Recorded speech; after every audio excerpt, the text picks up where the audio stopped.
Isa pa.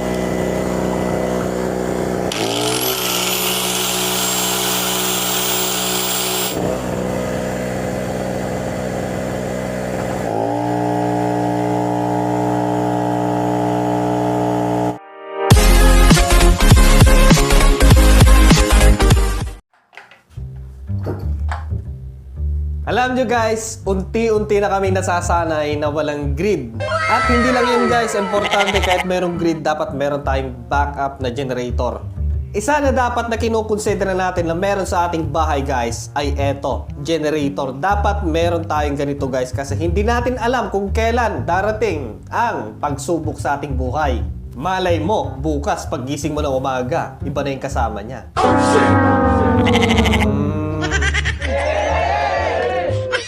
Isa kasi ngayon na pinakakailangan ng tao ay kuryente. Tapos hindi natin alam kung kailan magkakaroon ng brownout. Lalo ngayon, panahon ng bagyuhin, panahon ng mga tagbaha. So kailangan natin in time na magkakaroon ng ganon, may sarili tayong kuryente kasi may sarili tayong generator. Isa ito guys na may recommend ko sa inyo na isang klaseng generator na hindi siya masyadong malaki, hindi siya masyadong maliit, hindi siya masyadong mabigat. Saktong-sakto na pwede nating mabit-bit kung sakasakaling mag-evacuate tayo. Eto guys, si Predator Alientech AT1000X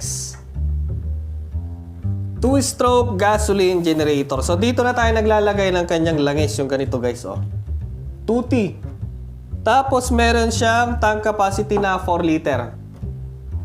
So yung full tank dito, maglalagay tayo ng, meron siyang sukatan dito. So, para maliwanag. So, yung 50 na gasolina na ganito na unleaded dito ay isang taka lang ng tuti na ganito yung ihahalo natin. Para mas madali, yung full tank na 4 liter, isang taka lang na ganito yung ihahalo natin. Para mas madali. Nandito na po yung kanyang panukat.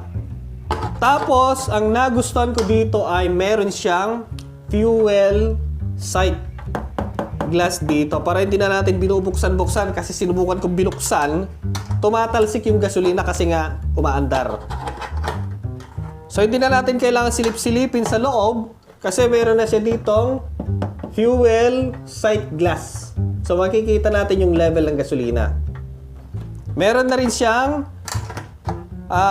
gasoline filter dito pag naglalagay tayo. So safe na safe. So, ang included sa box ay yung kanyang user manual, yung kanyang saksakan, tapos yung kanyang toolkit para sa kanyang spark plug, tapos yung pang-charge ng battery. Okay. So, yung generator nito guys ay 1,000 watts. Tapos meron siyang bitbitan dito na kung gagamitin natin sa camping natin or ilipat-lipat natin, mas magaan kasi 16 kg lang siya. Tapos dito sa kanyang harapan ay yung kanyang voltmeter, yung kanyang AC output, DC output, circuit breaker na dalawa sa AC at DC reset, indicator para sa kanyang output, then yung kanyang kill switch, tapos yung kanyang choke, air inlet or yung kanyang filter sa kanyang karburador. Tapos dito sa side ay yung kanyang fuel switch. Yan. Tapos yung kanyang manual start. Then sa likod, yung kanyang tambucho. At ang isang nagustuhan ko dito guys ay 91 decibel. So hindi siya maingay. At isa pa guys, eto yung hindi nila sinasabi kung na yung kanyang filter kailangan nating linisan. Tapos kung minsan tinatanggal natin, so wag nating tatanggal kasi papasok yung mga dumi, papasok yung mga insekto, or yung mga nagbabahay na may kasamang lupa. So babarahan niya rin yung karburador, papasok sa loob, masisira. So wag nating tatanggalin kasi yung kanyang filter ay washable naman. Kung minsan hindi natin sinasabi yun, basta gamit na tayo ng gamit, ang dumi na pala, sarado na pala, barado na pala. So, hindi nagagana na maayos yung generator natin.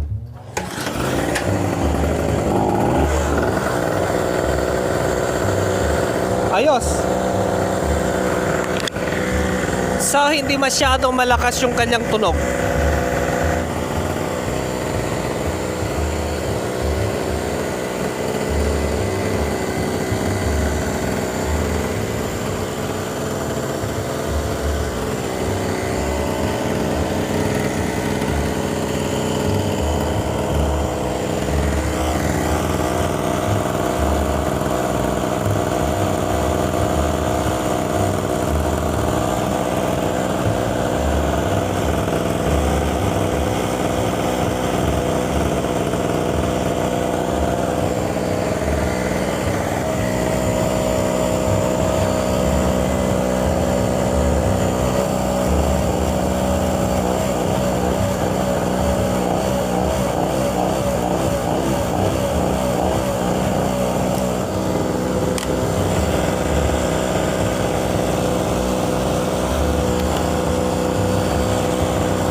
So, hindi ako makapagsalita guys kasi malapit ako sa makina. Pero kaya niya.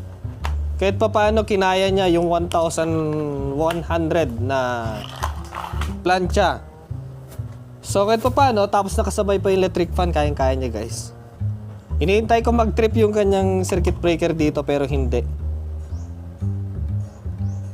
Ayan, huwag nyo lang kakarga ng sobra sa kanyang tangke kasi nga nag-i-spill pag umaandar. Di maiwasan yan pag talagang punong-puno. Sana all. Maraming gasolina. Ayos, sulit na sulit. Ugaliin lang natin na kapag nag-i-spill yung gasolina, punasan natin kagad. So para sa mga interested na bumili ng ganito, available sa Lazada at Shopee, ang presyo po niya ay nasa 4,995 pesos. 1,000 watts 2-stroke gasoline generator set ni Alientech AT1000X.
Try natin.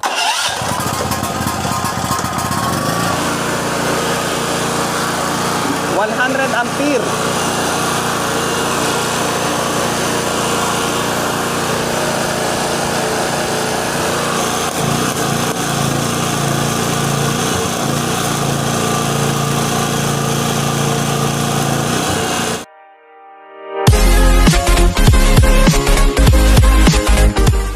At eto guys, pinapakilala ko sa inyo yung tatay ni Alientech AT1800X. Si Alientech AT3800 ES.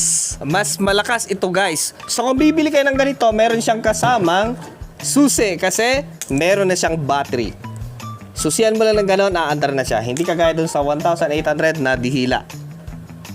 Meron siyang kasamang male plug, heavy duty, tapos yung kanya, dalawa guys, yung kanya nilagyan ko na lang na ganito kasi nagamit na. User manual, tapos yung kanyang toolkit. Yan, pantanggal ng spark plug. So ito guys ay ginawan ko siya ng trolley para madali siyang ilipat kasi ito guys ay napakabigat. Yan, convenient para ilipat, madali lang itulak kumpara sa bubuhatin kasi napakabigat niya. So doon muna tayo sa kanyang makina. Ang engine nga pala nito guys ay 4-stroke kasi meron na siyang lagay ng langis dito. Meron din dito, yun o. Yun yung kanyang drain. Tapos eto naman yung drain niya.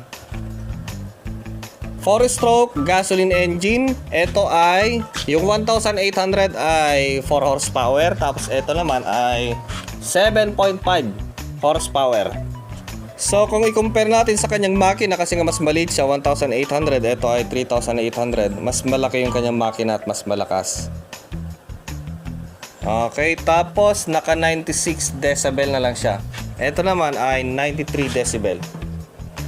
Okay, mas malaking tangke niya. So ito guys, dahil nga sa 4-stroke siya, hindi na natin kailangan maglagay ng 2T. Meron na siyang langis dito. Okay, so ang kaibahan nila sa 1,800, ito ay disusi na siya. Yun o. Meron na siyang battery dito. So more convenient kung may makasama tayo sa bahay ng mga babae hindi marunong. Ito, mahirap kasi nga hilain mo dito. Okay, so ito, kahit babae yung magpaandar, okay lang, madali lang paandarin. Tapos kung nalobat, meron naman siyang manual dito. Yun o.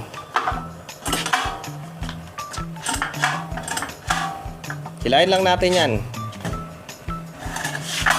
Dito kasi sa akin guys, dalawa silang ginagamit ko at depende sa load. Alam nyo naman kasi dito sa amin, suki ng brownout, swerte na kung dumiretso ng kuryente sa 2 araw. Okay, depende sa load. Kung electric fan, washing, TV, ayan, pang ilaw-ilaw lang, yan po yung ginagamit ko. Pero kung mabigat yung load, ito yung ginagamit ko. Kaya ng welding machine, air pump at mga tool. Pero kung mga tools lang, eto guys, mga power tool, yung mga ganon, pwede lang yan. Eto guys, meron na siyang susian at meron siyang 2 susi. Ayan, tapos meron siyang voltmeter para makita natin yung kanyang output, kagaya dito kay 1,800. Tapos, 2 po yung kanyang output, 2 po yung saksakan na kasama niya sa package. Okay, 13.5 ampere yung current dito sa kanyang output. Dito naman ay 5 ampere. So, mas malakas po dito kay 3,800. Circuit breaker. Tapos, dito naman sa isa, meron din. Tapos, yan po yung kanyang battery. Tapos, ito yung kanyang solenoid para sa kanyang starter. At yung starter niya ay nasa ilalim. Yan. Electric start. Tapos, manual start. Ayan, kung sakasakali na mahina yung battery at matagal na hindi ginamit, ito po, meron siyang manual. Ito naman sa side, nandito yung kanyang on-off ng gasolina, tapos yung kanyang choke. Ito po yung kanyang air filter. Manual start. Alien Tech 7.5. Ito guys ay kakargahan natin ng langis kapag dumating. 4-stroke kasi yung kanyang makina. Yun yung lagayan ng langis.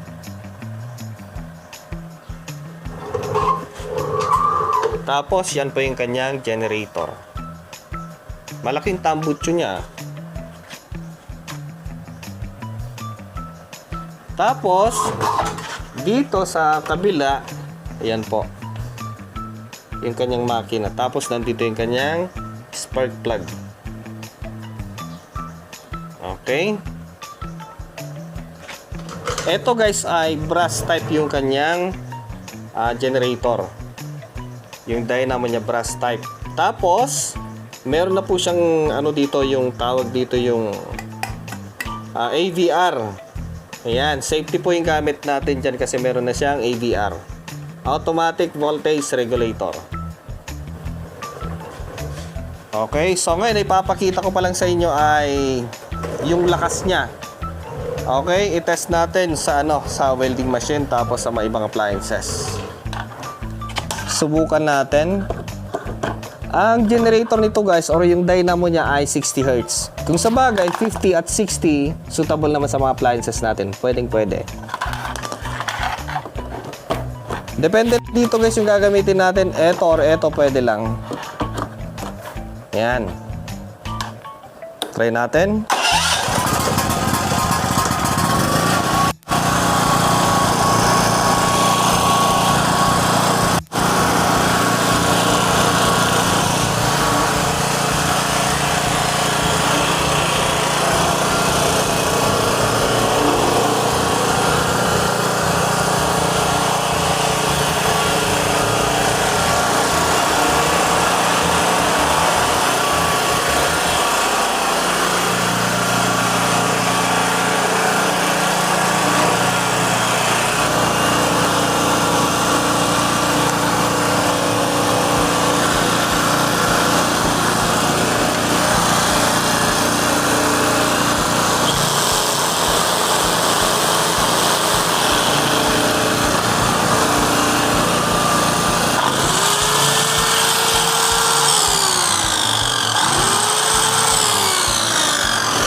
Subukan naman natin sa welding machine guys, yung ganito. Okay, sa stick welding. Eto, tapos nakasaksak pa yung ating electric fan.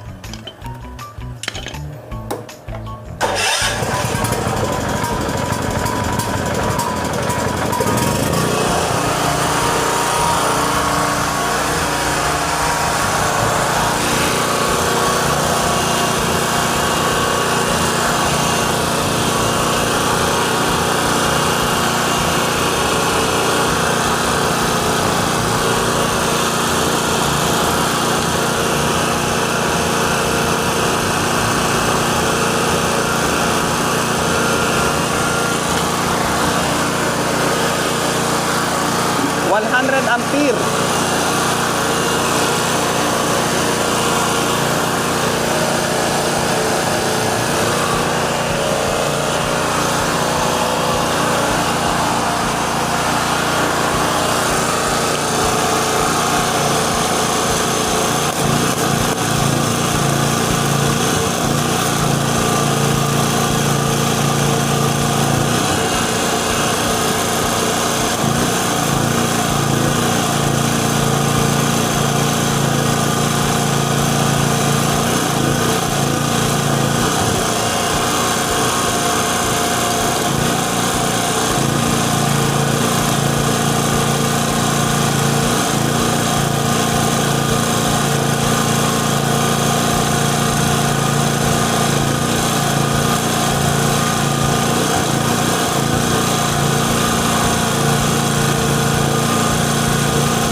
So, ang naobserbahan ko sa merong AVR, eto, merong AVR yung kanyang dynamo. Mas malakas at mas stable yung kanyang output. Strong, kumbaga. So, para sa mga interested na maka-avail kay Alientech AT3800ES, nasa description box po at available sa Lazada at Shopee. Ang price po niya guys ay nasa 13,995 pesos. Available sa Lazada at Shopee, nasa top comment section at nasa description box. Pero kung ang gusto nyo guys ay si Alientech AT1800X, ang price po niya guys sa Lazada at Shopee ay nasa 8,599 pesos. Ayan. Available sa Lazada at Shopee. Ang generator na to guys, si Alientech AT3800ES or 3 kVA, tested ko na po siya, matagal ko na siyang ginagamit. So ngayon ko lang siya blinag. Kasi gusto kong may probe muna kung talagang malakas siya. So ayos, malakas naman siya. Ayos na ayos yung performance. Okay, so maraming salamat sa inyong panonood sa video na to. Next time ulit, kita-kita na naman tayo.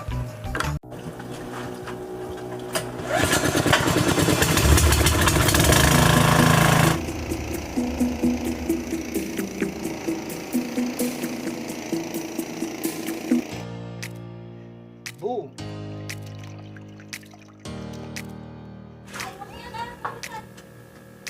Dalawa, mas malaki itong isa.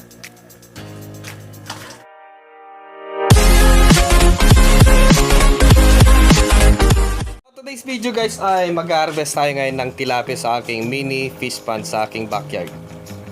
Mas maganda yan kasi nga wala siyang perwisyong dinudulot sa kapitbahay kumpara sa baboy. Okay, matagal na yan na yung mga isda niya. Titingnan natin kung malalaki ngayon. Gusto ko mag-ulam ng tilapia. Kung kawil kasi ang gagamitin natin dyan, ayaw nila. Sinubukan ko na, wala. Magugutom ka lang. Kung i-drain naman natin sa pipe niya, maliit. Kasi di uno lang, matagal yan, hapon na. So ngayon ito yung gagamitin natin, mas mabilis. Sakto ito guys kasi may pinadala sa atin na gasoline pump from Predator. So ito yung gagamitin natin na pang pump mas mabilis. Yan. Ganyan yung balot niya kasi nga yung mga courier kung minsan hindi nila inaalagaan. So mas maganda na yung ganyan. Ang dahilan kasi kung minsan kaya nasisira yung mga item natin, yung mga courier, binabagsak-bagsak nila, binabato na lang sa mga van. Kaya kung minsan nasisira na dumating yung item sa atin.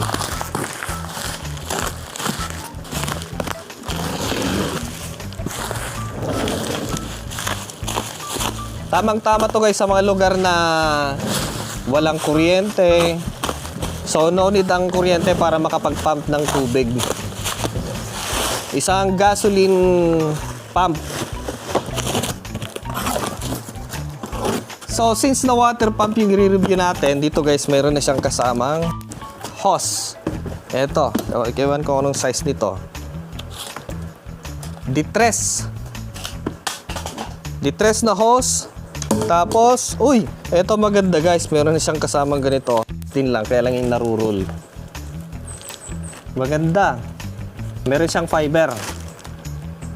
Okay, eto yung mga dinadaan-daanan natin sa mga highway na kahit na mayupi, okay lang. Ano pa to? Filter. Filter ng tubig, mga adaptor. Mga coupling niya. Tapos, mismong yung makina. Tapos meron siyang kasamang ganito mga tools. Ayan, pantanggal ng spark plug. Tapos yung mga damper niya sa ilalim. 4.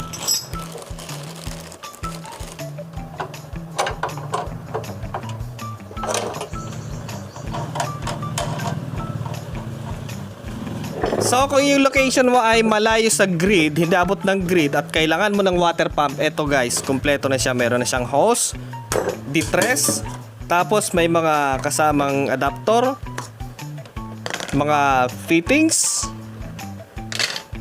at filter para di mabaraan, di pumasok yung dumi sa pump niya. Tapos yung ganitong hose. So ito guys, pinapakilala ko sa inyo si Alientech AWP30X gasoline pump or gasoline water pump. So dito meron na siyang kill switch dito.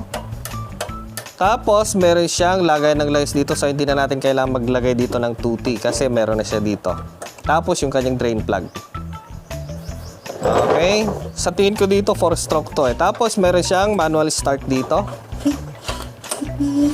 Yan. 7.5 horsepower yung kanyang makina, Alientech. Tapos lalagyan daw natin ng langis kasi pag dumating siya, wala siyang langis kasi pag binabali-baliktad ng mga courier, natatapon yung langis.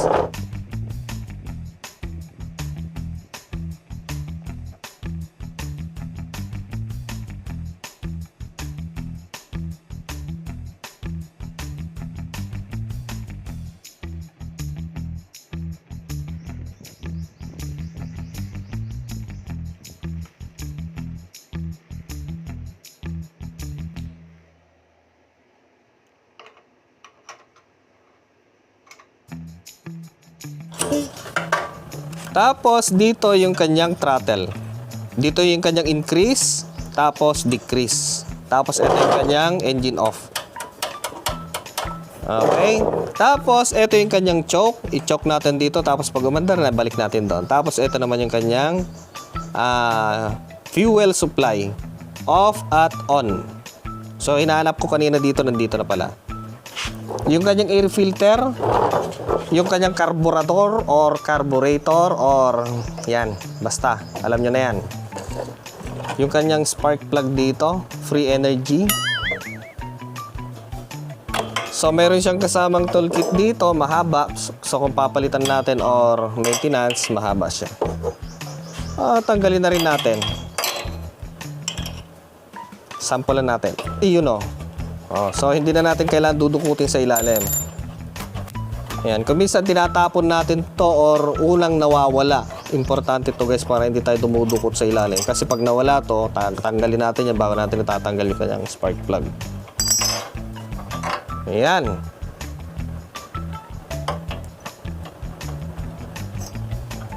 Balik natin.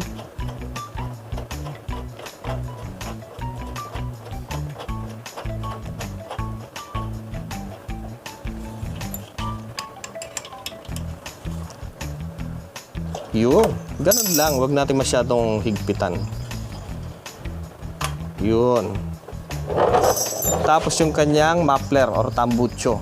Mainit yan. So, ang size nito guys ay detress. Yung kanyang inlet tapos detress din lang yung kanyang outlet. Yun o. Tapos, meron siyang prime hole dito. Ayan. Available sa kanilang shop yung DDoS. So, ang pinadala sa atin para i-test ay yung detress. Malaki. Okay.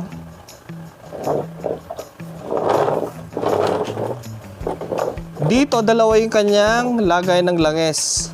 Meron dito sa kabila. Yun o. So, i-try nating pandarin. So, ganito siya guys kung papandarin natin. Dito, ito yung kanyang throttle. Itas lang natin na ganun. Tapos, i-choke natin dito. Nakauna yung fuel niya. I-on natin na pa ganun. Then, start natin. I-on natin dito sa kanyang switch. Yan. Kung sa bagay, kung hindi na may off to, tatanggalin nyo lang dito. Yan. Tapos, i-short. Okay. I-short lang naman yan, linya na yan eh. Yan. Tapos, subukan natin.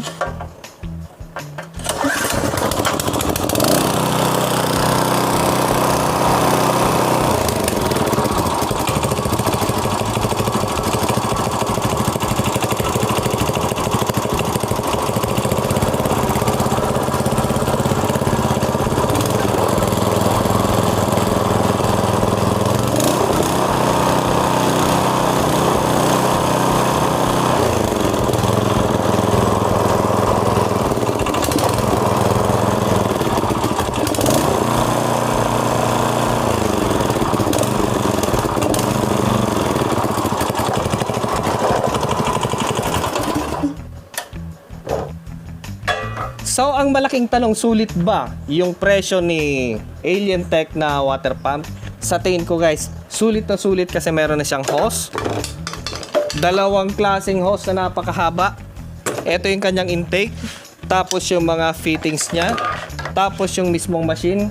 Ang presyo lang niya guys ay nasa 4,899 pesos. Sa Lazada at Shopee. Nasa description box at nasa top comment section.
naggagalawan na yung mga isda doon. Okay, so ang kanyang maximum suction lift ay nasa 7 meter. Eto guys, basta ma-prime natin siya at maganda yung suction niya, walang singaw, kaya niyang isak kahit na 7 meter. Tapos yung kanyang maximum head naman, yung taas niya, kaya niya hanggang 30 meter. So malakas guys, wala pang 1 minute, ubos na yung tubig. Malakas. So pinutol ko yung hose para makita ninyo. Okay, mahaba yung hose. Ito yung iba oh. Ayos.